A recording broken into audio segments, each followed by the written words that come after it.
할렐루야. 아멘. 또 나오나요? 호흡인 자마다 여호와를 찬양할 자다. 아멘. 아멘. 잠깐 기도하고 시작하도록 하겠습니다. 하나님 감사합니다. 하나님 크신 사랑을 받은 우리 강주 다사랑 성도들 주일 아침 있게 불러 모아주시고 예배토록 허락하신 모든 은혜에 감사와 찬양을 드립니다. 아버지, 또 이른 아침부터 이 예배를 위해서 준비하고 수고하는 손길들이 있습니다. 아버지, 그 손길 위에 또 천배나 만배나 갚아주시기를 원합니다. 아버지, 우리를 불러주시고 주님의 자녀를 삼아주신 목적이 분명히 또 성경에 기록이 되어 있습니다. 먼저 하나님을 찬송하고 또 이 거저받은 주님의 은혜를 우리가 또 빛과 소금의 역할을 하면서 또 전하는 데 있습니다. 아버지, 우리 입술을 열어주시고 우리의 발걸음을 아골골짝 빛들에도 갈 수 있도록 인도해 주시기를 원합니다.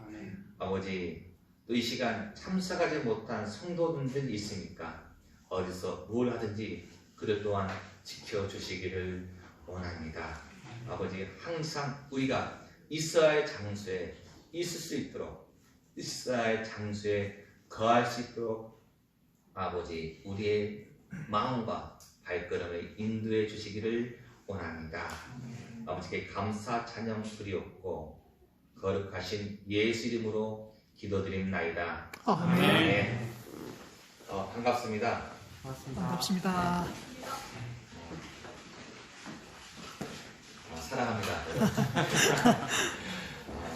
제가 강주 다사랑께 한 1년 정도 된 것 같아요. 1년 넘었던 것 같아요. 작년 1월 달에 이렇게 받고 갔습니다. 그 사이에 또 새로운 식구도 늘었습니다. 환영하고요. 오늘 또 아침에 도착도 없는 저를 이렇게 격렬하게 환영하신 성도님들을 인사를 받고 상당히 하나님께서 감사가 됐습니다. 그리스도의 사랑이지 않나 싶습니다. 오늘 하나님의 영이시니 예배하는 자가 신령과 진정으로 예배할지니라. 요한복음 4장 24절 말씀이죠. 항상 우리가 어느 곳에 있든지 예배 드릴 때는 신령과 진정으로 예배 드려야 돼요. 꼭 이런 예배 드리는 주일 아침, 수요 모임, 구역 모임, 전도식 때 그런 때만 아니라 우리가 성경에서 말하는 우리 몸이 신이 예수님의 선생이기 때문에 매 순간, 매 일상에서 하나님께 예배드리는 그런 우리의 삶들이 여러분께 드려지기를 원합니다. 가라사 내가 반드시 너를 복주고 복주며 너를 번성케 하고 번성케 하리라 하셨던 히브리 11장 6절 말씀입니다. 이 말씀 제가 왜 선택해서 기억나면 저희 자매가 아는 후배가 자동차를 운전하지 않은데요. 차는 있는데 운전면허도 있고. 왜 그랬더니 할머니하고 자기 어머니가 점을 맞는데 자기가 운전하면 죽는답니다. 사고 나서 운전하면 죽는다 해가지고 운전을 안 한대요. 참 그 사람들의 그 미신이죠. 그 말에 꽂혀가지고 2번이나 점을 맞는데 제가 운전하면 죽는답니다. 그래서 운전을 안 하고 버스나 택시, 대중교통을 이용하는 거예요. 자, 그거 보면 얼마나 어리석습니까? 제가 운전을 못하는 불편한 게 많죠. 차들 보는데. 세상에 그런 거예요. 어느 하나 꽂히면 그게 자기가 불행이 있다고 생각하면 안 하는 겁니다. 조심한다는 거고. 근데 성경에서는 분명히 우리는 어떻게 말씀하고 있어요? 내가 반드시 너를 복주고 복주며 너를 번성케 하고 뭐라고요? 번성케 하라. 우리에게 하신 말씀이죠. 하나님 우리를 복주게 하고 번성케 하신다는 말씀. 얼마나 힘이 되는 말씀이에요. 이 위에도 우리를 사랑하신다는 말씀이 많이 있는데 만약에 그분에게 이 하나님의 사랑이 들어갔다면 운전 당당히 할 수 있을 겁니다. 그렇죠? 운전 당당히 하고 자기의 생활에 불편함 없이 운전하고 일상생활을 즐길 거예요. 근데 이 세상에 지금 많은 사람들이 그런 헛된 미혹의 영에 속아서 그런 말을 믿고 따른다는 거예요. 본문에서 우리는 이 하나님 말씀을 우리 안에 가슴에 있고 아르세기가 움직인다면 오늘 엄청난 힘이 될 겁니다. 항상 어디를 가든 간에 하나님께 나를 반드시 복주고 번성케 하는구나, 나를 지켜준다는 이 말씀을 여러분들 마음에 심령에 아르새겨진다면 어디서 뭘 하든지 자신감이 있는 거예요. 그 미신을 믿는 사람들, 지금도 많은 사람들이 미신을 믿고 있거든요. 이 우상을 섬기고 있어요. 이 사람들이 그런 점쟁의 말 한마디, 우석인의 말 한마디에 자기의 모든 생활을 절제하고 조심합니다. 왜? 자기한테 화가 있을까봐. 근데 만물을 창조하신 요 하나님께서 우리에게 이 말씀을 성경 66권을 통해서 우리를 사랑하신다는 여러 가지 말씀들을 주셨어요. 그 말씀이 여러분 가운데 마음에 아르석에 있다면 이 세상을 살아가는데 얼마나 큰 힘이 되고 능력이 되겠습니까? 그 힘이 능력에 대해서 이 세상을 이길 수 있다는 거예요. 우리는 그런 믿음을 가진 자들입니다. 그래서 이 하나님 믿지 않는 이 사람들을 만나면, 여러분의 그 우상을 숭배하는 사람을 만나면 이 복의 말씀을 강력하게 얘기하십시오. 저는 전도할 때 어떻게 얘기하냐면, 저희 집은 불교라서 교회를 못 갑니다, 하나님 믿지 않습니다.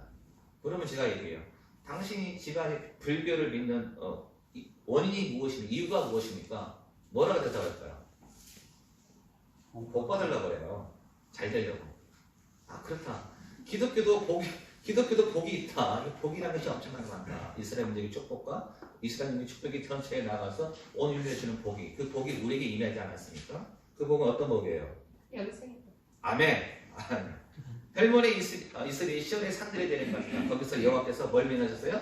복을 맹하사니 곧 영생이로다. 영생의 복이 있는 거예요. 그래서 일단은 그분들에게 얘기를 합니다. 그 복도 좋다 하지만 기독교의 복은 하나님의 복, 영생의 복이 있는 것이다. 이 복도 같이 받아라. 네가 결정을 해라. 이렇게 접근해야 됩니다. 안 돼 하면 안 돼요. 그 복도 중요하지만 우리 성경에서 말하는 영생의 복이 있다. 영생의 복도 함께 받아지지 않겠냐. 일단 그러면서 제가 입을 떼서 전도를 합니다.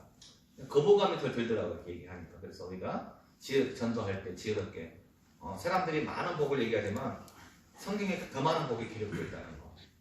그 중에 가장 큰 복은 영생의 복이 우리에게 해당한다는 거. 이런 부분들을 여러분이 다 알고 있지만 알고 있는 것을 마음에 정리해서 전도할 때 얘기하신다면 상당히 많은 도움이 될 거라고 믿습니다. 오늘 본문 말씀 마가복음 1장 12절 13절 같이 한번 보도록 하겠습니다. 마가복음 신약성경 53페이지도 보시면 되겠습니다. 마가복음 12장 13절을 반복적으로 우리 신부님들 반복하도록 하겠습니다. 신약성경 53페이지 마가복음 1장 12절 13절 같이 한번 공독하겠습니다. 시작. 성령이 곧 예수를 광야로 보내시니라. 광야에서 40일을 계셔서 사단의 시험을 받으시며 들짐승과 함께 계시니 천사들이 수종들더라. 아멘. 오늘 여러분과 함께 나눌 교제는 뭐예요? 식탁교제. 주제가 식탁교제입니다. 테이블 펠로우십이라고 합니다. 저는 어제 형제님으로부터 설교 본문과 제목을 적어달라가지고 고민하다가 통화를 해서 우리 광주교회의 가사람한테 이것들을 여쭤봤습니다. 그래서 원래는 이 제목이 아니고 다른 거 좀 하려고 그러는데 아가서 하죠. 다른 걸 하려고 했는데 바뀌었어요. 바뀌어서 제가 다른 제기를 했던 생각인데 아마 이 주제 가지고 하는 것이 광주 다산 성도님과 함께 의미가 있겠다 싶어서 주제를 바꿔서 주제를 했습니다.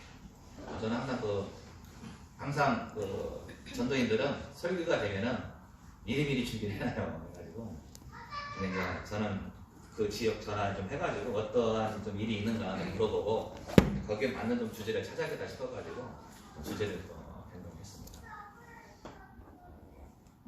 우리나라 말로 영어로는 테이블 펠로우십. 우리나라 말로는 뭐예요? 밥상머리 교육이에요. 어른들이 이 밥상머리 교육. 지금은 이제 핵가족이 돼가지고 같이 가족끼리 밥 먹는 시간이 좀 많이 줄었죠. 많이 줄었습니다. 예전에는 저희도 이렇게 가족끼리 대가족 모여서 할아버지, 할머니, 아버지, 어머니 이렇게 식사를 하고 밥상머리 A 애절.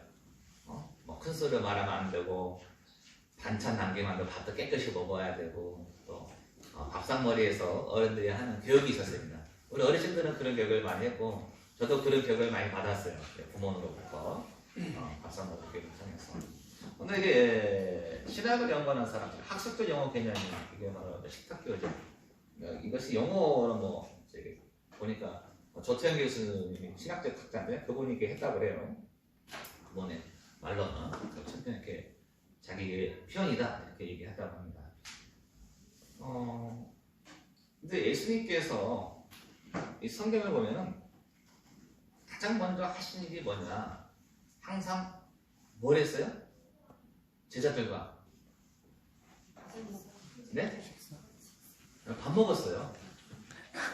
성경을 쭉 마가복음, 마태복음, 누가복음, 요한복음 보면은 예수님이 제자들과 이렇게 이적을 행하고 병력 치료하고 같이 움직일 때 항상 뭐냐면 밥을 먹었어요. 항상 예수님은 이 식탁과 연관이 많았어. 같이 먹었다는 거예요. 근데 어떤 사람들과 먹었어요? 가난한 자, 병든 자, 세리, 죄인, 그렇죠? 이런 천대받는 사람들, 이런 사람들과 함께 식탁 음식을 함께 나눴습니다. 그래서 나는 이것이 이제 우리 예수님께서 마지막에 기념하라. 성찬 예식까지 진행되죠. 떡과 포도를 빼면서 나를 기념하라고 예수님께서 말씀하셨습니다. 우리가 사람들이 친하려고 어떤 사람을 사귀려고 할 때 인간관계를 형성할 때 그 인간관계 형성이 안 돼서 직장에 왕따가 되고 학교 생활에 왕따가 되죠. 그렇죠. 요즘 학교에서 학생들에게 이렇게 걸림많은 친구들과 또 직장 내에서도 또 왕따가 있고 또 간호사들한테 태움이라는 게 있다고 그래요. 저도 그런 단어를 들었는데 이렇게 무서운 단어더라고요. 그냥 말라 죽이는 거예요. 말라 죽이는 그런 것이 존재하는 거예요. 사람을 사귄다는 게 어려워요. 근데 사람을 사귈 때 가장 좋은 게 뭡니까? 식사. 네, 식사예요. 오늘 식탁교제라고 했잖아요, 제가. 네? 사람을 사귈 때 가장 좋은 게 같이 먹는 거예요. 먹는 거. 저 혼자 영업하는 사람인데 영업을 제일 잘하는 사람은 뭐냐? 같이 고객과 함께 밥을 먹으라고 그래요. 우리나라 대통령이 이제 미국에 갑니다. 뭐 일본도 갔다 왔지만 국빈 얘기를 하면 뭐래요? 만찬을 해요. 대통령도 외교에 관해서 만찬을 베풀고 거기서 건배사도 하면서 뭐 여러 가지 얘기를 해요. 여러분들 가만히 보세요. 여러분 잔치 꼭 빠지지 않는 게 음식이죠. 음식이에요. 부자나 가난한 자나 먹는 질은 다르겠지만 질은 분명히 차이가 있습니다. 질은 차이가 있지만 먹는 음식은 같아요. 먹어요. 그래서 밥을 먹을 때 사람의 뭐가 열려요? 네, 마음이 열려요. 이제 아셨네요, 여러분. 인간관계 제일 잘하려면 뭘 해야 돼요? 밥을 먹어야 돼. 밥.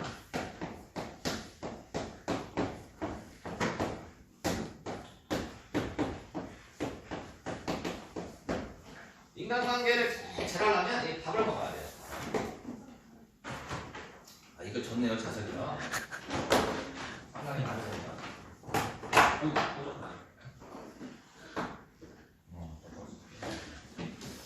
인간관계를 잘 잘하려면 밥을 먹어야 돼요. 형제간에 우애 있으려면 어떻게 해야 돼요? 밥을 먹어야죠. 네, 밥을 먹어야 돼요. 형제간에 우애가 있으려면 자주 밥을 먹어줘야 돼요. 사실입니다. 친구간에 우애가 있으려면 어떻게 해야 돼요? 술을 먹어야 될까요? 네, 밥을 먹어야 돼요. 여러분들이 어떤 사람을 사귀고 싶다, 친해지고 싶다, 뭘 해야 돼요? 밥을 먹어야 돼요. 저하고 친해지고 싶으세요? 네. 네, 밥 사주세요. 저하고 친해지고 싶으면 밥을 먹어야 됩니다. 밥을 먹어야 돼요. 우리 성도님과 함께 더 친해지고 싶습니까? 밥을 먹어야 돼요. 밥이 됐든 차가 됐든 그러려면 어떻게 해야 돼요? 사람이 만나야죠. 만나야 밥을 먹고 차를 마시죠. 그렇죠. 그러면서 여러 가지 얘기를 하면서 서로 사람의 관계가 가까워지는 거예요.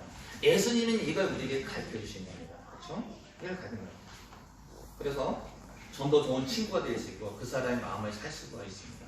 식탁교제야말로 예수님께서 사람들을 차별하지 않고 모든 걸 표현해 주셨어요.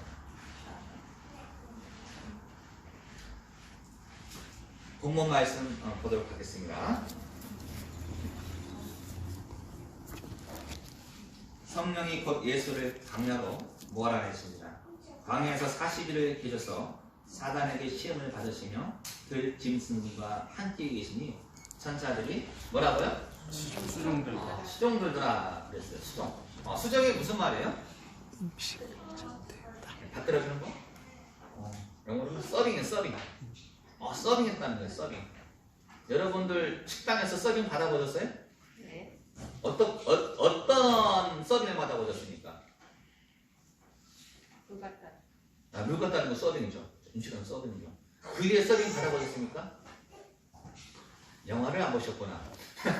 영화 보면 이렇게 웨이트가 의자 딱 빼줘서 딱 앉고, 그쵸? 근데 안 가보셨죠? 안 가보셔서 모르시는 거예요. 딱 의자 빼주면 딱 앉고, 딱 넣어주고, 테이블 딱 깔고 물 갖다 주고, 그 다음에 어떤 거 서빙까지요? 서가지고 음식 나오면 딱 잘라주고, 그쵸? 고기 잘라주고, 쌈 싸주고. 저도 맨날 여행 갔는데, 상당히 기분 좋았어요. 음식이 잘 나오고, 서빙 보는 아가씨가 싸주고, 그 베트남 가면 쌈밥은 유명하잖아. 고명이 되게 많아요. 그러니까 막 제가 어떻게 싸는지 어떻게 알겠어요. 하도 많아가지고.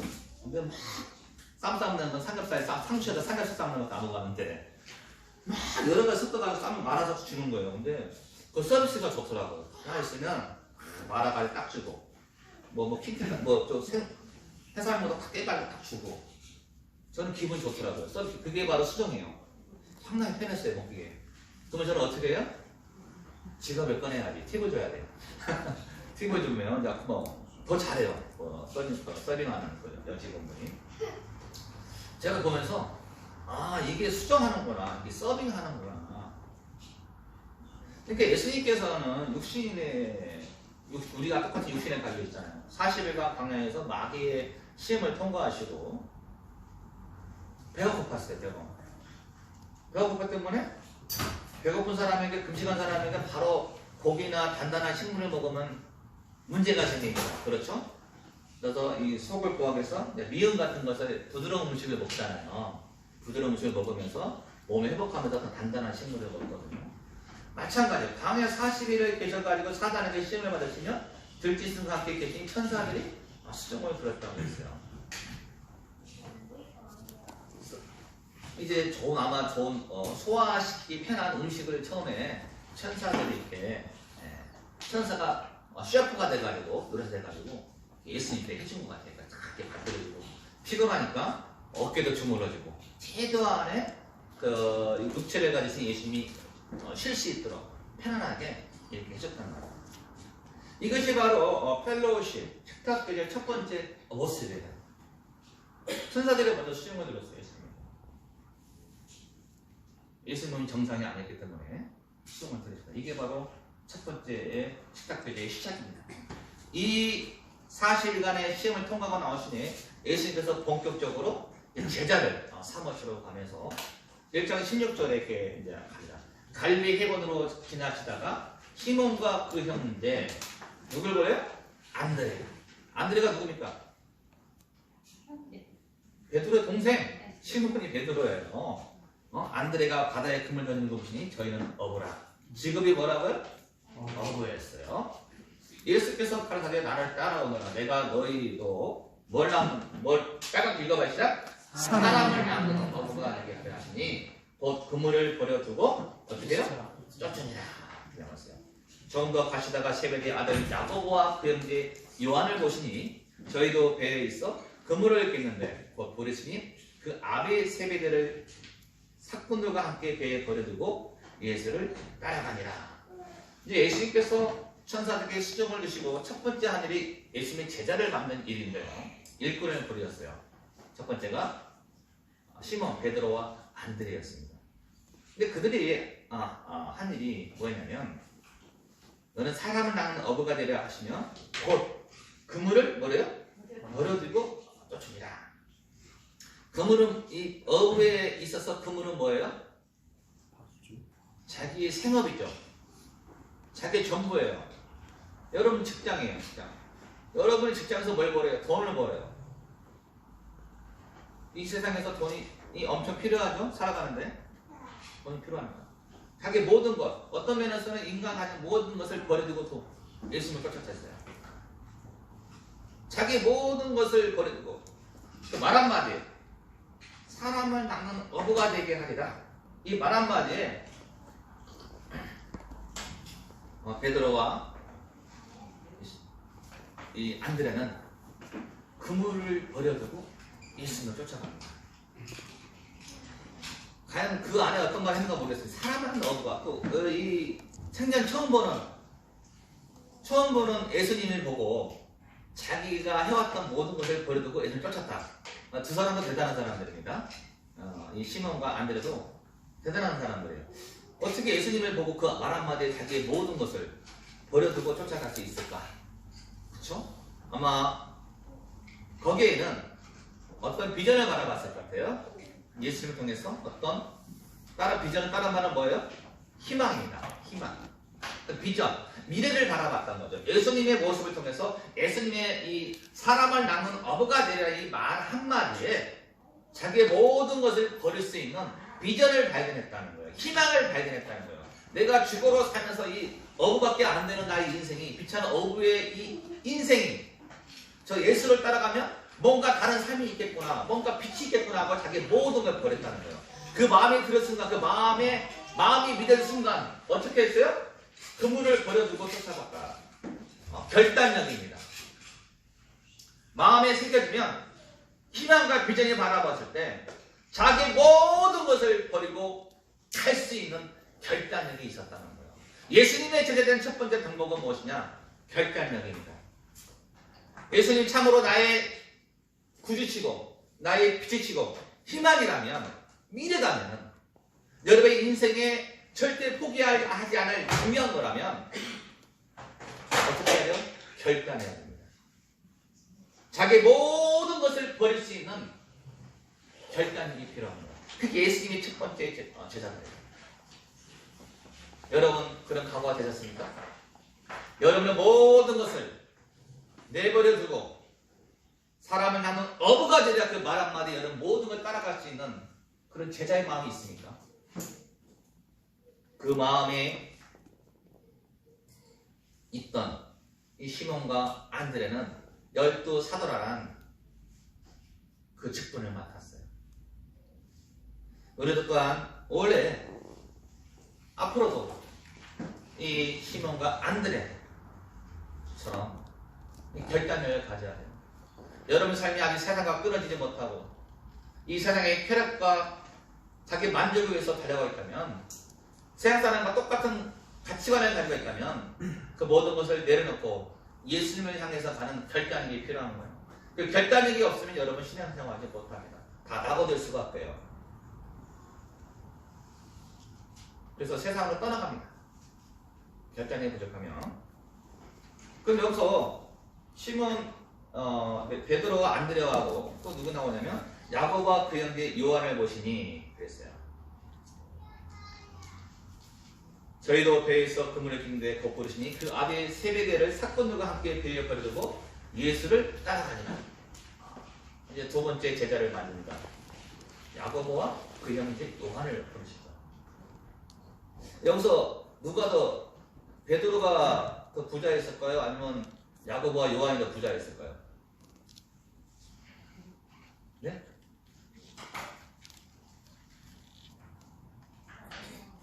베드로가 부자예요? 야고보가 부자예요? 이 말씀 보니까 자신감이어서 자신감이.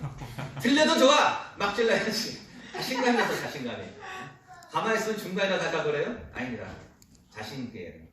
부자는 성경은 야고보와 그 형제 요한이 더 부자예요. 왜 그럴까요? 산불?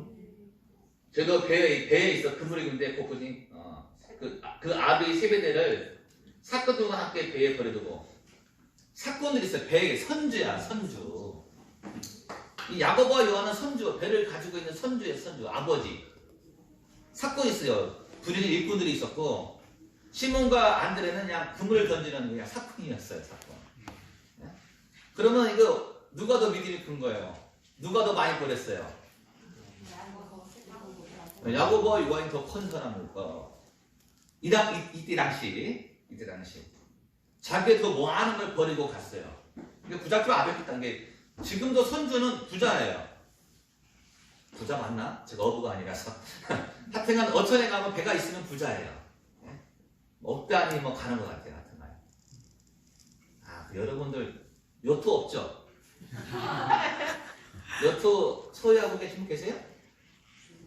가난합니다. 진짜 예전에는 부자는 수입차 탄 사람이 부자였어. 벤츠, 뭐 BMW 타면 와 부자다 그랬어요. 수입차만 가도 저 사람 잘 사네. 근데 지금 수입차 뭐나 다 끌고 다녀 그냥, 그죠? 요새 누가 부자예요? 요트. 따로 요트 있는 사람이 부자야. 그러니까 요트 있으면 그 사람 친하게 지내요. 부자예요. 요트 있는 사람이 부자. 요트 있는 사람. 요트가 지금의 부의 상징은 요트입니다. 차가 아닙니다. 차는 이제 흔해 빠져가지고 요트를 가지고 있으면 아주 부자예요. 그러니까 이 당시에 배를 가지고 있었다. 얼마나 큰 부자인지 알 수 있겠죠. 그 부자도 이 사건과 함께 배우고 예수를 따라갔어요. 부자도 가난한 자도 예수님을 바라보고 비전을 바라보고 따라갔고, 부자인 야고보와 요한도 예수님을 따라갔어요. 예수님이 누구길래 가난한 자와 부자가 다 예수님을 바라보고 따라가냐 이 말이죠. 있는 자나 없는 자나 예수님이 말 한마디에 따라간다는 거예요. 예수님 비전을 바라보고 달려갔다는 거예요. 자기 모든 걸, 배를 버려두고 사건들을 버려두고 자기의 재물이죠. 그 당시에는 건물이 없으니까 배가 건물에도 상관없네요. 건물주에도 상관이 없겠네요. 건물을 버려두고, 쉽게 말하면 버려두고 예수님을 쫓아간다는 것이죠. 그런 결단이요. 여러분의 모든 걸 내려놓고 하나님을 따라가겠어요? 어떤 부자가 얘기했죠. 어떻게 하면 천국갑니까? 네가 가진 것을 다 나눠줘라. 부자가 겁이 나죠. 돈이 많으니까 다 지키는데 자기 부자가 그걸 다 나눠주라니까 힘이 고민에 빠져갖고 부자가 예수님 따르지 않거든요. 성경에 나오죠. 근데 이 세베대의 아들 야고보와 그 형제 요한은 그걸 버리고 따라갑니다. 대단한 믿음인 거예요, 이 당시에. 저도 모든 걸 버려두고 떠나가면 장담 못해요. 제가 여러분에게 설교하고 있지만 만약 너의 부모, 자식 모든 걸 버리고 예수를 따라라. 쉽게 말 못합니다. 쉽게 말 못해요. 우울한 얘기 했네요. 비전을 줘야 되는데. 자, 해당에서 나왔고 야고보와 요한과 시몬과 안드레 집에 들어가시니 시몬의 장모가 열병으로 누웠느니라. 사람들이 곧 그의 일로 예수께 여짜오는데 나아가서 그 손을 잡아 일으키시니 열병이 떠나고. 읽어볼까요? 여자가 저희에게 시동분이라 그랬습니다. 이게 요한과 시몬과 안드레 집에 가니 시몬의 장모 열병 이야기 다 아시죠? 네? 그래서 그 장모를 예수님께서 씻깁니다.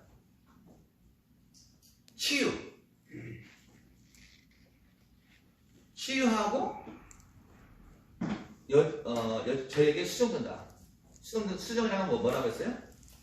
서빙. 음식을 먹었다는 소리예요. 식탁비자라는 것은 밥도 먹지만 치유의 능력이 있는 거예요. 신이죠. 예수님 치료의 능력이. 치료하는 거예요. 치유한다는 건 이 장모, 치유. 죽어가는 사람을 살리는 겁니다. 죽어가는 사람을 살리는 거예요. 치유의 능력이 있는 거예요. 예수님께는 식탁은. 육신의 몸을, 식탁표지는 육신의 몸을 건강하게 하고 음식을 먹으면서 건강하게 하고 또는 병들어 죽은 사람을 치유할 수 있는 능력이 식탁표지에 있었다는 거예요. 네? 그리고 식탁표지는 개인과 환경, 나와 세상 사이에 생명이 들어오고 생명이 나가는 거룩한 순환입니다. 무슨 말이냐면 우리가 음식을 먹기 위해서는 생물이 자라기 위해서는 뭐가 필요해요? 걸음이 필요해요. 걸음. 지금 뭐 퇴비가 많이 있지만 예전에는 사람의 인분, 동물의 그냥 분뇨 이런 걸 통해 가지고 걸음을 했어요. 옛날 조선 시대에는 조선사 시대 보면은 사람의 인분을 함부로 버리잖아요. 그럼 곤장에 잡혔어요. 그거 아세요? 그만큼 인분이 아주 걸음, 퇴비 좋은 그 재료에 있어요. 옛날에는 퇴비가 흔치 않았기 때문에. 근데 이 퇴비가 땅에 들어가서 썩어서 식물이 먹고 식물이 먹고 자라면 그 자란 식물을 누가 먹어요? 사람이 먹고 입으로 들어와서 뒤로 나와서 다시 또 자라서 입으로 들어와요. 이게 뭐예요? 순환한다는 거예요. 순환. 이게 식탁교제예요. 테이블 펼려주면 생명의 순환의 역사가 있는 거예요. 간단한 깊게 들어가면 이런 생명의 순환이 있는 거예요. 순환. 또한 치유의 능력이 있는 거예요. 치유의 능력이. 병든 시몬의 장모 10병이니까 10병을 잡아서 이렇게 세웠어요. 뭐 지금이야 주사 한 방은 낫겠지만 그 당시는 의학이 발전하기 때문에 굉장히 죽음에 이를 수 있는 10병이었어요. 그렇죠? 그걸 예수님이 치유시켜줘요. 식탁교제라는 것은 치유의 능력이 있는 겁니다. 여기서 한번 질문 드려볼게요. 여기서 그러면 몇 명이 모이셨을까요? 마가복음 1장 29에서 39절에서 5명이요? 몇 명이셨어요? 이 현장에 6명? 7명? 1번 5명, 2번 6명, 3번 7명. 몇 번이요? 네, 3번입니다. 7명. 왜 7명입니까? 세보세요. 뭐 시몬, 안드레, 야고보, 요한. 그 누구예요? 예수님. 그 다음에 장모, 베드로의 와이프. 남자 5, 여자 2명. 총 7명이 있었어요. 자, 여기서 식탁교제라는 것은 7명의 밥을 먹었어요. 남자와 여자가 함께 밥을 먹었어요. 평등합니다. 남자, 여자 평등함을 가르쳐주고 있어요. 예수님 식탁은 남자, 여자 구분하지 않습니다. 평등해요. 옛날 우리도 말해서 옛날에 그 우리 조상님들도 남자끼리 밥 먹고 여자끼리 밥 먹고 그런 밥상머리 교육이 있었어요. 젊으셔가지고 모르시는 옛날에 그랬어요. 그렇게 남자끼리 먹고 또 여자끼리 먹고 그랬어요. 근데 예수님께서는 그걸 구분하지 않았습니다. 남자, 여자 같이 밥 먹었어요. 그 다음에 여기서 부자와 가난한 자가 함께 섞였어요. 부자는 누구였다고요? 야고보, 요한. 가난한 사람은 베드로와 안드레. 부자와 가난한 자가 함께 먹어요. 신분의 격차가 없습니다. 부자라고 부자끼리 먹는 게 아니에요. 부자, 가난한 자가 함께 먹을 수 있는 식탁교제. 남자, 여자가 함께 공존해서 밥을 먹을 수 있는 식탁교제. 예수님의 식탁은 그런 의미가 있는 거예요.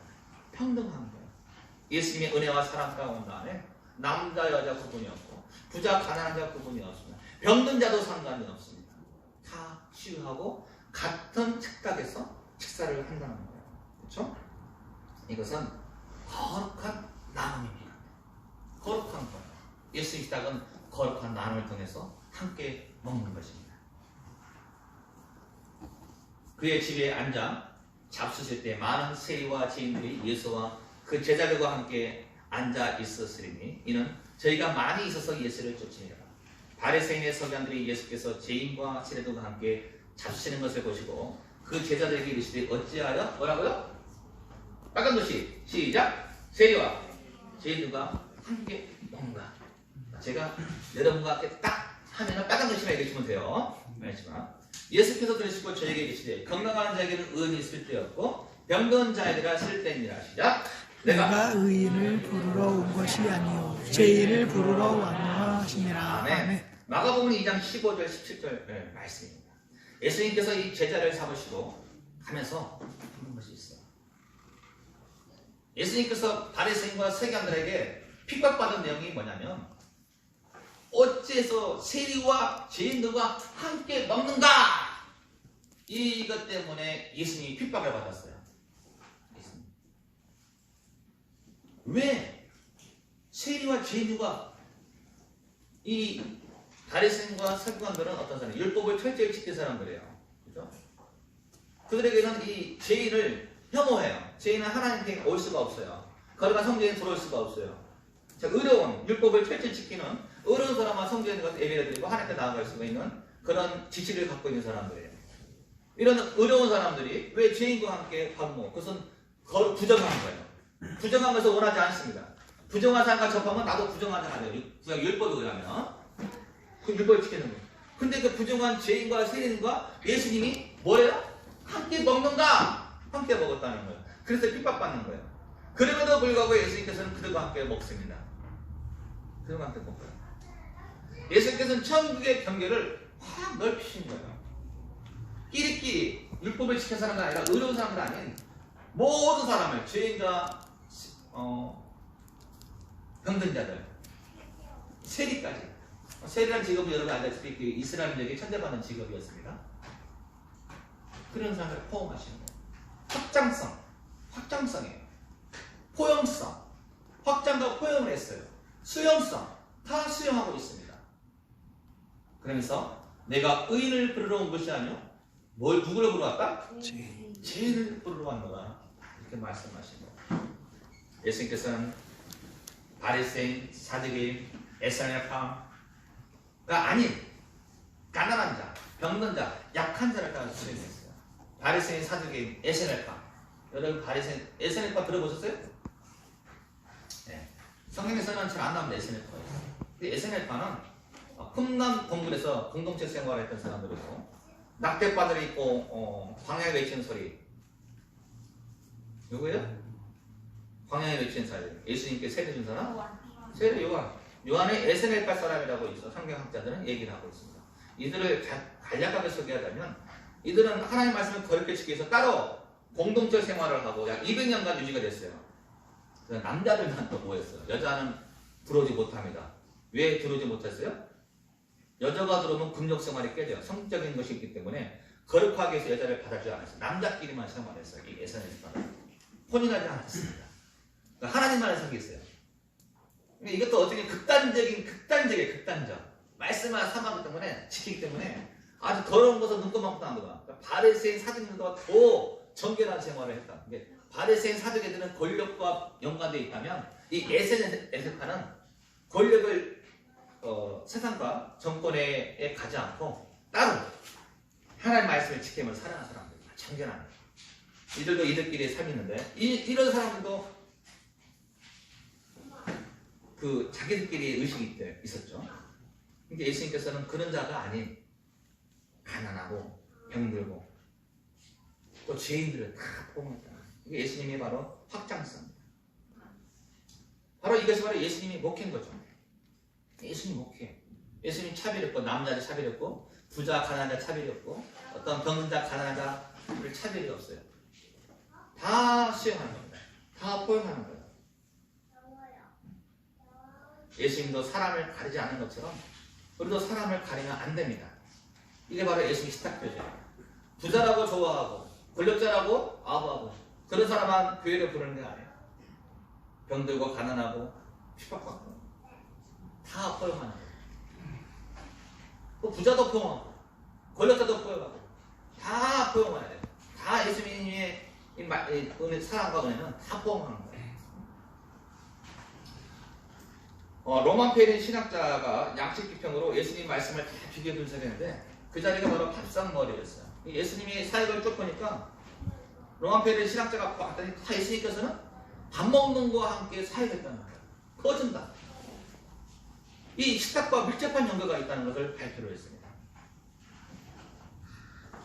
그 다음에 여기서 예수와 그 제자가 함께 아니니 이때 2장 15절에 예수님의 첫 번째 제자라는 단어가 여기서 처음 등장해요. 여기 제자이죠. 제자들과 함께 아니니. 근데 예수님의 제자의 조건은 뭐냐? 예수님과 뭘 해야 돼요? 함께 뭘 해야 돼? 밥을 먹어야 돼. 이 당시에. 예수님의 참 제자는 여러분 아무나 밥 먹어요? 안 먹어요? 아무나 밥 먹어요? 밥 먹으라면 아무나 밥 먹어요? 알아야 그 사람은 밥을 먹지. 아무도 모르는데 밥 먹자 뻔뻔하니 이 사람 뭐야? 그치? 아는 사람과 밥 먹잖아요. 예수님의 제자, 이 당시 이 제자라는 단어가 처음 등장했는데 예수님께서 제자라 치는 사람은 예수님과 함께 뭐라 해야 돼요? 밥을 먹어야 돼요. 밥을. 그래 예수님 제자. 광교 다사랑교회 성도들에게 뭐였어요? 왜 성도예요? 여러분이 함께 밥 먹잖아. 오늘 끝나고 밥 먹어요, 안 먹어요? 먹습니까? 대답이 괜찮네. 네. 여러분 바로 그래서 예수님이 제자예요. 강도 자산학교 형제 자매예요. 같은 밥상머리에서 같이 밥 먹잖아요. 그렇죠? 저는 뭐 같이 밥 먹는데 끼어 안 끼어요? 끼워주는 거예요? 정말 끼워줄 거예요? 네, 감사합니다. 저도 형제 자매, 형제예요.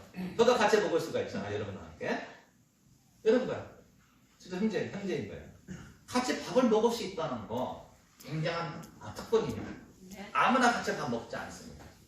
이런 건 특권을 보호받은 자들이고 예수님과 함께 예수님의 제자가 된 것입니다. 아셨죠?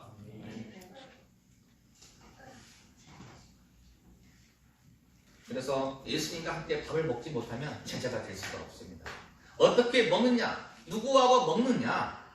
율법 전통의 67% 이스라엘에 현존하는 최고 라빈 제이콥 노스가 분석해 보니까 67%가 식탁교제에 관련한 율법이 있다는 거예요. 율법은 성경에 613가지가 있죠. 나아가서는 10,000가지 율법이라고 줄이면 10가지 10계명이 되는데 이 제이콥스라는 이 유대의 유명한 라비가 분석했더니 율법의 모든 것을 들어보니까 먹는 거와 관련된 67%라는 것을 발견했어요. 이게 먹는다는 것은 대단히 중요한 거예요. 성경에서 이 먹는다는 건 대단히 중요한 겁니다. 예수님께서 가나안 혼인잔치에 가셨어요. 물을 포도주로 마셨습니다. 먹는 것부터 시작합니다. 인간관계 가장 중요한, 사람이 살아가는데 가장 중요한 게 뭐예요? 먹는 거예요. 인간의 3대 욕구, 식욕. 인간의 3대 욕구. 첫 번째 뭐예요? 식욕. 두 번째가 뭐예요? 성욕. 세 번째가 뭐예요? 수면욕. 잠자는 거예요. 못 먹어도 죽어요. 못 먹어도. 첫 번째가 먹는 거예요. 예수님께서 인간의 가장 우리 육체를 입고 오셨기 때문에 하나님 우리 인생을 창조했기 때문에 우리가 가장 무엇이 필요한지 아시는 거예요. 여러분 먹고 써야 됩니다. 이 기본이에요. 여러분 그거가 가득 있으면 못 해요. 좋은 자동차 고투가 있으면 못 해요. 측량이 없는데. 차를 먹을 수가 있어요. 뭐 금을 씹어 먹을 수가 있겠어요. 그 팔아야 측량을 바꿔야지. 그렇지 않습니까? 먹는 게 가장 중요한 거예요. 예수님이 먹는 기본적인 인간의 기본적인 이 식탁 먹는 걸 가지고 교제를 하시고 복음을 전하시고 사람을 포용하고 치유의 능력을 베풀었다는 사실입니다. 중요한 겁니다. 그래서 67%가 바로 식탁교제에 관련된 거예요. 그럼 이 유대인에게 식탁교제란 무엇일까요? 바리새인에게 식탁교제란, 사두개인의 식탁교제란 무엇일까요? 이들은 율법에 기초한 성결성, 순결성을 강조합니다. 유대인, 바리새인, 사두개인들은 율법에 기초한 모든 일 하는 율법에 기초해가지고 그들의 동질성, 순결성을 강조해요. 제가 들어온 죄인과 함께는 함께할 수가 없어요. 나와 같이 율법을 잘 지킨 사람만, 하나님의 율법에 충실한 사람만 그 사람과 함께 밥을 먹어요. 자기들끼리만 밥을 먹어요. 자기들끼리만. 율법을 잘 지킨 사람만. 그렇죠? 그건 동질성이에요. 동질성.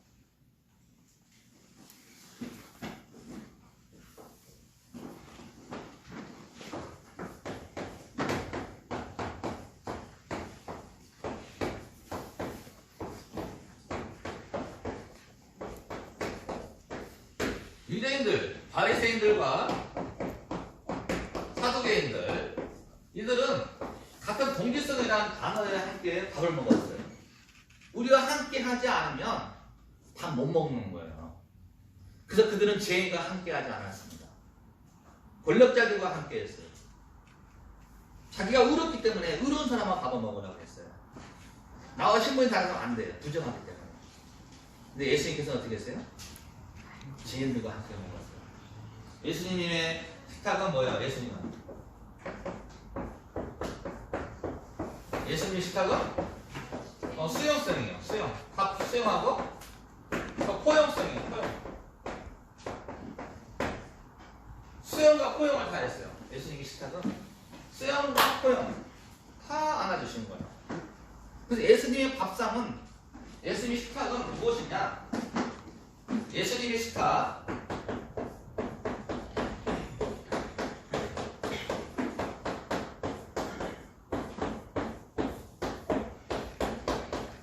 예수님의 식탁은 뭐라고요? 아, 이거 보이시나? 네, 예수님의 식탁은 나눔에 들어서. 나눔은 다른 말로 생명입니다. 예수님의 식탁은 나눔과 생명인 거예요. 나아가서 예수님의 식탁은 치유예요, 치유. 엄청난 의미가 있는 거예요. 유대인과 달랐습니다. 예수님이 밥을 먹는 것은 생명을 나눠주는 거예요. 생명이에요. 나는 생명이고 이 생명은 여러분을 치유합니다. 영혼을 치유하는 겁니다. 우리 영생을 허락하시는 겁니다. 이 예수님의 이 식탁의 이 의미가 있는 것입니다. 그리고 공동체의 의미가 있어요. 공동체. 함께 하는 거예요. 함께. 우리는 함께 하는 겁니다. 밥상머리에 함께 하는 거예요. 같이 밥 먹는 거예요. 오늘 우리 예배 후에 성도님과 우리는 함께 밥을 먹는 거예요. 따로 혼자 밥 먹으면 어색합니다. 혼자 먹는 밥은 맛도 없어요. 그렇죠? 혼자 먹는 밥은 맛이 없어요.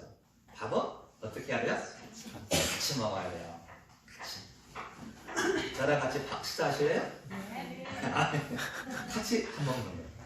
이게 바로 예수님의 나눔이고 생명이에요. 같이 밥 먹는 거예요. 이게 바로 우리나라 말로 식구예요. 식구니까 같이 밥 먹는 식구. 우리는 가족. 식구인 거예요. 식구까지 밥 먹잖아요. 식구예요. 그런 의미가 있어요. 그렇죠? 그래서 예수님은 다양성, 혼합성, 수용성, 개방성 얘기합니다. 근데 이 유대인들은 베타성이에요. 유대인들은 베타성, 배차가는 거예요. 베타성과 좀 반대되죠. 유대인들은 베타예요. 베타성. 예수님은 수용, 포용, 혼합성 다 함께 했다는 겁니다. 이 그림은 화가 작품 19세기 후반 트리치폰 에덴 작품이에요. 시카고 매듭하는 작품입니다. 제가 인터넷에 한번 들어봤는데 이건 독일의 노동자 개혁 과정에 등장하는 예수 그리스도를 묘사하는 작품입니다. 빈민층에 노동자 계층에 예수님이 찾아와서 식사를 같이 하는 거죠. 이처럼 예수님은 사회적 약자를 돌보죠. 항상 어려운 사람이 같이 갔습니다. 부자에 가지 않았죠. 고아, 과부, 이민자, 사회적 약자를 찾아가서 그들을 밥상머리에 초대했어요. 밥상머리. 우리 지금 우리 21세기 우리 광주에도 소외되고 불편하고 사회적 약자, 고아, 과부 이 하나님 말씀을 알지 못하는 많은 사람들이 있습니다. 우리 이들에게 예수님이 다가갔습니다.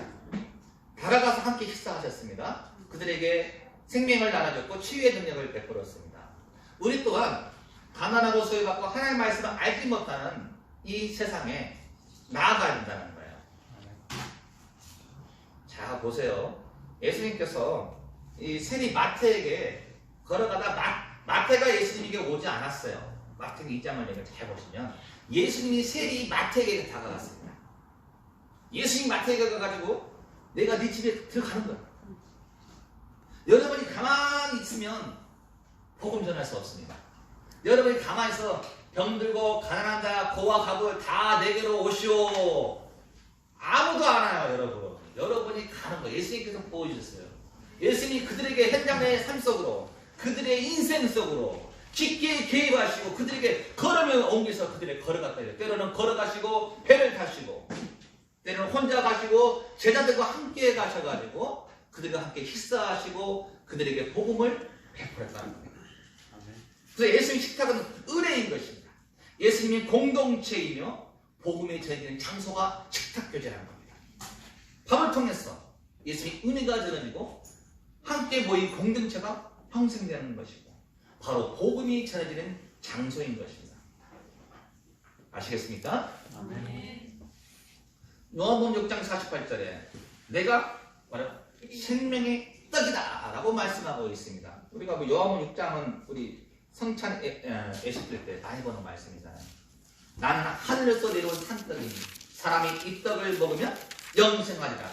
나의 줄 떡은 곧 생명을 위한 내 살이로다 하니라. 생명의 떡을 나눠주는 겁니다. 영생이 있는 생명인들을 같이 먹는 것입니다. 내 살을 먹고 내 피를 마시는 자는 내 안에 가고 나도 네 안에 거하리라. 요한복음 6장 56절 말씀이죠. 내 살을 먹고 내 피를 예수님의 식탁에서는 살과 피가 나와야 되는 것이죠. 그랬을 때 내 안에 가고 나도 너희 안에 간다. 이렇게 말씀할 수 있는 것입니다. 이게 무슨 그림이죠? 저의 만찬. 서영장의 정답입니다. 누구 작품이죠? 네, 화가 정답입니다. 레오나르도 다빈치. 아주 지혜로운 말씀이세요. 화가가 정답이죠. 레오나르도 다빈치라는 이탈리아 화가가 작품이었어요. 자, 최후의 만찬. 예수님이 체포되기 날 밤에 제답입니까? 마지막 만찬. 자, 마지막 체포되기 전에 마지막에도 예수님께서 뭘 하셨다고요? 만찬했어요. 먹었어요. 이게 우리는 이 생명이 다하는 날까지, 죽는 날까지 만찬을 해야 되는 거예요. 함께 먹으면서 예수님의 떡을 떼야 되는 거예요. 죽는 삶이 우리가 다가온다 할지라도 예수님께서 마치 만찬을 했던 것처럼 이 만찬을 때면서 이 중에 나를 팔 배신자가 있을까도 말씀하시고, 그렇죠? 또 떡과 포도떼가도 축사도 하시고요. 하셨죠. 그러면서 이것이 내 피와 살이다 말하면서 나눠주는 사건이죠. 성만찬의 의미가 있죠. 예수님은 마지막 순간에도 식탁교제를 하셨습니다. 마지막 순간에도 제자들을 불러 모아 공동체를 이루시고 그리스도의 몸을 통해 하나가 되고 가르쳐 주시는 거예요. 공동체, 교회를 얘기합니다. 우리 이 세상 마지막까지 교회는 건재해야 됩니다. 공동체가 무너진다는 것은, 가정이 무너진다는 것은, 사회가 무너진다는 것은 엄청난 비극을 초래합니다. 여러분 가정이 깨졌을 때 얼마나 많은 문제가 발생합니까? 그렇죠? 여러분 구성원이 깨졌을 때 얼마나 문제가 발생합니까? 여러분 공동체인 이 교회가 무너져 버린다면, 깨져버린다면 얼마나 문제가 발생하겠습니까? 우리 공동체에 우리는 신앙은 나홀로 신앙이에요? 함께하는 신앙이에요? 아멘. 신앙 혼자 하는 겁니다. 여러분 요새 TV에서 나는 자연인이다 프로 보신 분? 네, 다 보셔. 자, 저도 봤어요. 그런 삶이 아니에요. 혼자 산에 가서 혼자 밥 먹고 낙초 캐고 먹는 삶이 아니에요. 네? 우리 그리스도의 삶은 공동체 삶이에요. 함께 밥을 먹는 거예요. 함께.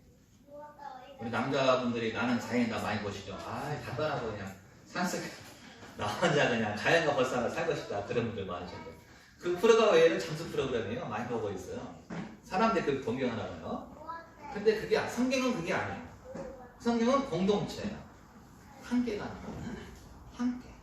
마지막 순간까지. 예수님이 오는 순간까지 강주 다사람과 성도들 함께 가야 돼요. 누구 함께 한다고요? 여러분과 성도들과. 아멘.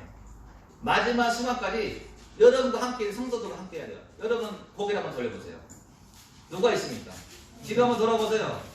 누가 있어요? 성도들이 있습니다. 네. 예뻐요, 미워요? 예뻐요. 네, 아름답습니다. 소중합니다. 이 아름답고 소중한 여러분과 함께 마지막 순간까지 우리는 걸어갑니다. 한 명이 이탈자도 있어서는 안 됩니다. 낙오자도 있어서는 안 됩니다. 우리는 그들이 약할 때 이렇게 세워주고 넘어질 때 잡아주고, 이게 바로 공동체의 의미 아니겠습니까? 같이 발로 먹는 식구의 의미가 아니겠습니까? 같이 가는 것입니다. 이게 공동체죠.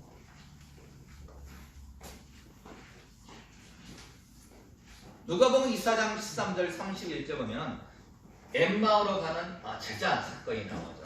예수님께 십자가에 못 박혀 돌아가시고 많은, 성경은 찾지 않겠습니다. 시간관계상 많은 제자들이 뿔뿔이 흩어졌을 때 이 엠마오로 간 두 제자가 누군지는 모르지만 자기 고향으로 돌아갈 때 예수님께서 그들에게 나타나서 이 성경 말씀을 자세히 풀어줍니다. 그들이 함께 거하기를 유하고 그들과 함께 나눠서 밥을 먹을 때 같이 밥을 먹으면서 뭘 먹어요? 떡을 떼는 순간 예수님인 줄 알았어요. 떡을 떼는 순간.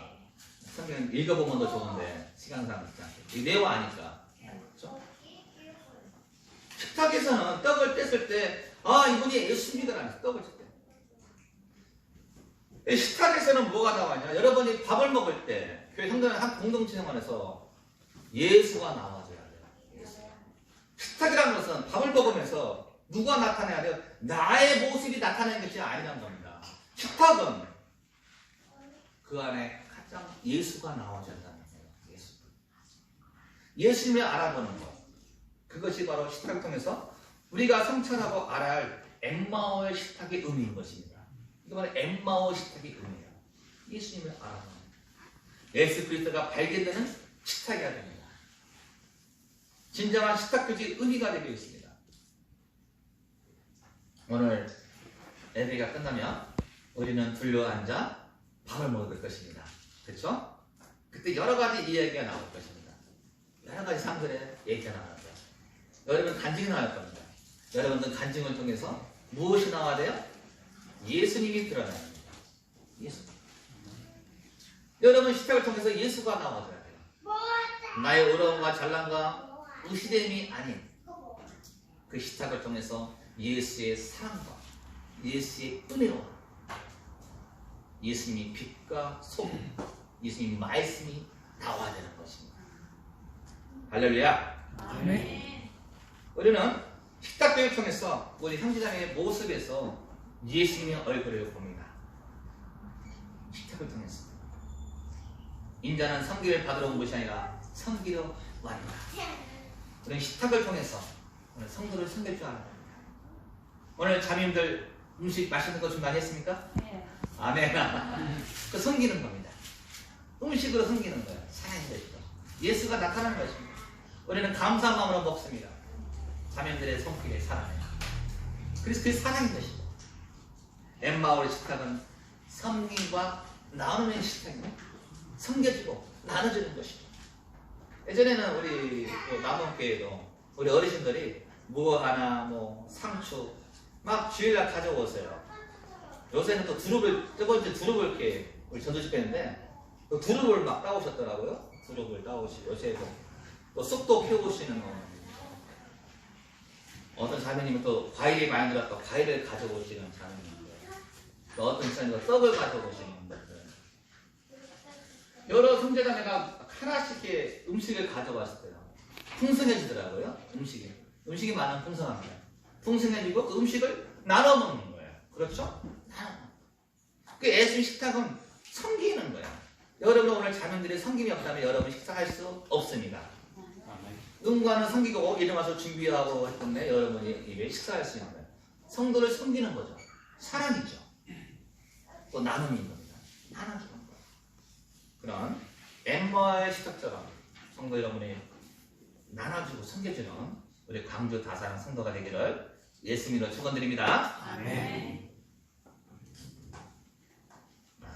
12시까지 3분 남았습니다. 3분 동안 열심히 해보겠습니다.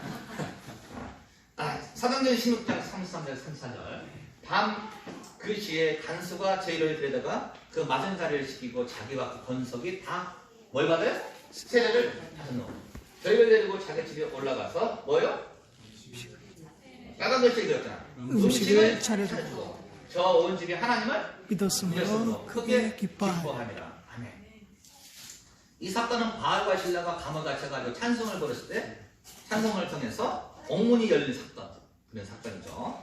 그러다가 그 간수가 제수가 도망가냐고 죽으려고 내가 이제 살아도 죽을 거니까 죽어버리자고 다 죽으려고 했는데 이렇게 들어가 말린 사건이죠. 그죠? 간수가 말입니다. 그러면서 치료하면서 하면서 주 예수를 믿으라. 그래야만 너와 내 집이 구원을 얻으리라. 유명한 말씀. 사도행전 16장 31절. 주 예수를 믿으라. 그래야만 너와 내 집이 구원을 얻으리라. 유명한 말씀이죠. 사도행전 16장 31절. 그 내용입니다.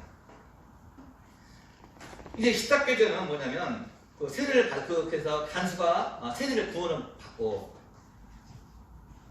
그 간수가 어떻게 했냐 저희를 데려가 그 맞았던 자리에 시켜 자기와 그 권속 가족에게 전화한 거예요. 자족에게 다 전했어요. 그 다음에 음식을 차려주고 같이 먹었어요. 복음이 저러니까 기쁨이 있으니까 음식을 먹어야죠. 잔치집에 음식이 있지 않습니까? 네? 잔치집에 음식이 있는 거예요. 복음이 저러는 곳에는 음식이 있는 거죠. 그렇죠? 근데 식탁 표제는 기쁨이에요. 기쁨의 상징입니다. 화음은 기쁨이에요. 여러분들과 함께 식사하실 때 울면서 먹어요? 찡그리면서 먹어요? 웃으면서 맛있다 행복하다. 기쁨, 식탁은 기쁨인 거예요. 기쁘게 받아 먹는 겁니다. 기쁘게. 아셨죠? 그리고 기쁨의 상징이고 함께 나누고 즐거움을 나누는 것입니다. 혼자 먹는 게 아니라 같이 먹는 거예요. 전체가. 기쁨의 구원의 확신을 복음의 소식을 전하는 자리가 또 식탁의 교리의 의미가 될 수가 있습니다. 예수님의 사역에서 식사는 지상사역뿐 아니라 미래의 구원을 얘기하십니다. 내가 곧 생명의 떡이니 내게 오는 자는 결코 줄이지 아니할 터이요 나를 믿는 자는 영원히 목마르지 아니하리라. 예수님께서 식탁에서 하신 말씀이에요. 내가 주는 생명은 생명이니 내가 주는 영원히 목마르지 않다. 영생의 의미가 있는 거예요. 예수의 식탁은 영생이 함께하는 거예요. 영원히 목마르지 않으리라. 그리고 억눌리고 소외자는 사회적 약자와 재미와 함께 밥상에 어울려 밥을 먹는 거예요. 예수님 항상 제자리가 떡을 뗐어요. 저도 이 말씀 보면서 성경을 쭉 보니까 항상 예수님이 밥 먹었어요. 제자들과 진짜 밥 먹었더라고요. 혼잔치든 오병이든 칠병이든 항상 밥을 먹었어요. 예수님의 사역을 잘 보세요. 다 밥을 먹었어요. 제자들과 병빈자와 반응자. 그게 바로 사역이더라고요. 그게 전도예요. 날마다 마음에 갇혀 성전의 모욕을 힘쓰고 집에서 떡을 떼며 기쁨과 순전한 마음으로 뭘 먹어요? 음식을 먹고. 이제 오늘도 여러분은 이제 영의 양식 먹었습니다. 영의 양식 오늘 말씀에서 영의 양식 먹었어요. 기쁘시죠? 네. 배불러요? 네. 네, 아멘. 네. 영혼의 음식을 먹으면 배가 불러요. 기쁨이 있어야 되는 것입니다. 그래도 육신의 음식도 먹어야 돼요. 날마다 마음을 같이 성전의 모습을 힘쓰고 다 하시는 말씀이에요. 초대교회의 모습이죠. 초대교회 번성하실 때는 모임이에요. 자, 여러분 복음이 안전해진다. 뭔가 힘이 없다. 그때 어떻게 해야 돼요? 아멘. 아유, 아멘이. 진짜 원래 책을 잘 읽었어요. 밥을 먹어야 돼요. 교회가 번성하려면 성도가 사랑이 넘치려면 뭘 해야 돼요? 밥을 먹어야 돼요. 밥을 잘 먹고 있어. 이 교제 떡을 때는 친구를 자주 가요. 날마다 마음을 같이 해서 날마다. 웬만하면 성도들을 부르십시오. 집에 여러분 초대하셔야 돼요. 모 형제, 모 자매, 우리 집에 놀러와. 우리 집에 누가 준 거 음식이 하나 있어. 우리 집에 뭐가 선물 들어왔어. 나눠 먹자. 우리 민족의 콩한 쪽도 나눠 먹는다는 아름다운 속담이 있습니다. 나눠 먹고 싶은 마음. 이 마음이 커졌을 때 교회의 사랑은 넘쳐날 것입니다. 이 마음이 커졌을 때 교회는 부흥할 것입니다. 자주 모였을 때 복음은 전파될 것입니다. 우리 성도들이 왜 이렇게 힘이 없을까? 왜 이렇게 떠나갈까?